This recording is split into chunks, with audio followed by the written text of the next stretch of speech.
Hey folks, this is Vint with Dad's Gaming Addiction, and today we're going to quickly check out Fabledom. This is a game that you can find on Steam's Early Access program for about $16 or so, and I stress Early Access. That means everything that you're about to see here is most definitely subject to change. In fact, there is a patch coming out that supposedly introduces some new content. The Gallantry and Bartering update arrives soon. So, more content is coming. So, what is Fabledom? Well, this is a top-down, cutesy city builder of sorts. It's got a storybook art feel to it. So think Banished, but more cartoony, okay? And a bit more casual and simpler to get into. When you first create a realm, you'll be able to randomize the look of the realm. There's a seed option there. There's standard and creative mode. Creative mode, I believe, is all the buildings are free, whereas in standard, you have to use the wood and stone and stuff that you've collected along the way. You can set your gender. I am a prince looking for a princess, or vice versa. You can name your character. You can pick the realm that you want to go into. And then, of course, the game goes into this whole storybook. I'm fine with that. It's not me. I mean, you know, I don't watch Disney movies all day long. I'm just saying, if you like a more cutesy kind of thing, then this game will appeal to you almost immediately. My fiance, I think the first words out of her mouth was, "How adorable is this game?" I quote.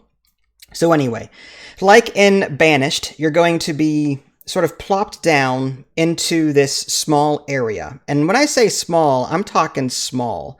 Luckily, you'll be able to expand your areas later on, a la City Skylines, where you can unlock new grids. But anyway, you're going to, put houses down. You're going to put down, build posts. Anything that you think that you could probably do in Banished, you could possibly do here as well. Just keep in mind that this game is a bit lighter and a bit more cartoony. And it's more, I want to say, micro heavy as well. Rather than manage, say, 300, 400, 500 people, you're going to be sort of stuck with these, original 5, 6, 7 people or whatever they are right out of the gate. And you kind of have to sort of jostle them around a little bit from job to job because, bringing in more people, it's expensive. Everything in this game costs gold. And I found myself on a regular basis starved of that gold. That's one of the complaints I have when I create a new kingdom.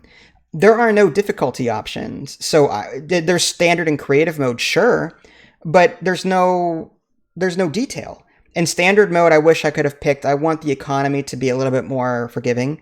So buildings not as expensive as they normally would be, so I have a bit more freedom.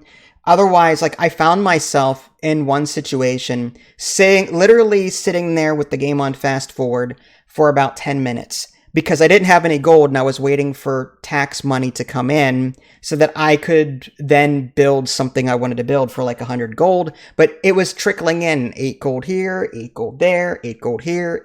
I actually alt-tabbed and watched part of my movie that I was watching while I was waiting for that to come in. So I'm like, well, again, some difficulty options would have been nice, just so that, you don't have to deal with that kind of thing. Now, this game has this foundation feature where when you construct a building, not all buildings, but when you construct particular buildings, you'll be able to build things around them. If you've ever played the Anno series, where let's say you build a farm, but then you need to put 5 fields down around it, very similar mechanic here. Houses, you're going to put down, sort of these foundation squares around it. And what's cool is that you can actually, you can put so many attachments within that area. The game will automatically add these attachments for you. Sometimes there'll be a chicken pen or nest, whatever it's called. Sometimes it'll just be a little dog house. I don't know what it is, but you'll see little things start popping up inside these housing fences. It's really cool. It's so this is one of those city builder games where I don't mind just watching these people do what they're doing because the art style is, it's cartoony, but it's also I don't want to overuse the word cute, but that's what you're getting here. It's a lot more charming. They're not just pixels on a spreadsheet. these these surroundings, these buildings, these people, they are a lot more, I don't know, realistic. I don't know what the right word is. It's cartoony, but it looks more realistic. They're more livable. They're like realistic to me anyway. So there's weather in this game, like there's rain. As far as I can tell, it's all aesthetic. People don't get sick or anything like that if they're out in the rain for too long. That's something I would like to see at some point. People running for cover during a heavy rainstorm. Even during the wintertime, people are still walking around doing their thing. And yeah, the farms don't work in the winter as you would expect in a city builder game like this. But it would have been nice to where, like, you don't need coats. People don't get cold as far as I can tell. Yes, you need coal to keep the houses warm. But people, based on what I've played so far, like, they haven't been asking for clothing.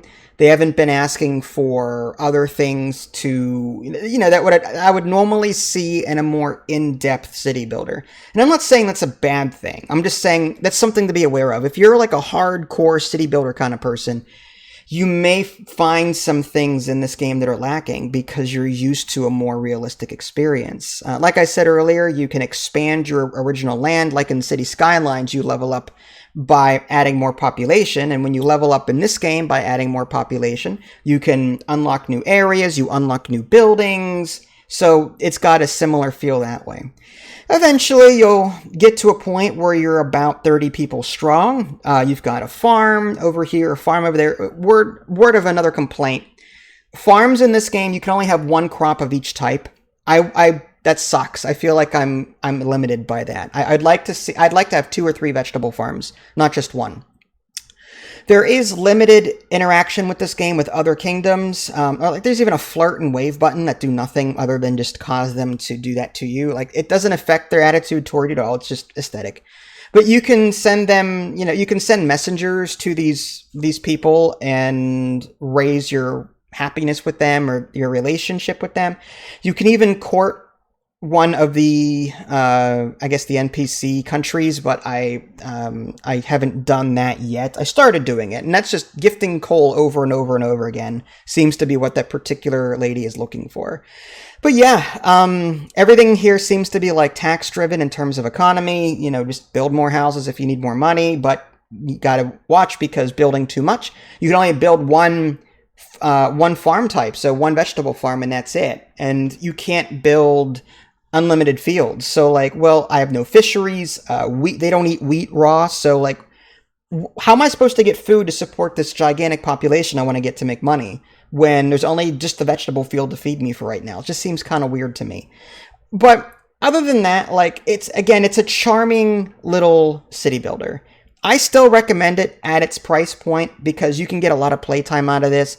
But for those of you that want a more deep, in-depth, more spreadsheet experience with a lot more features, you may be a little disappointed by this, but that's not to say I'm not having a good time with it. There's even a hero thing that I just recently unlocked where I can move him around, I can have him train, he levels up, I can equip different hats on him.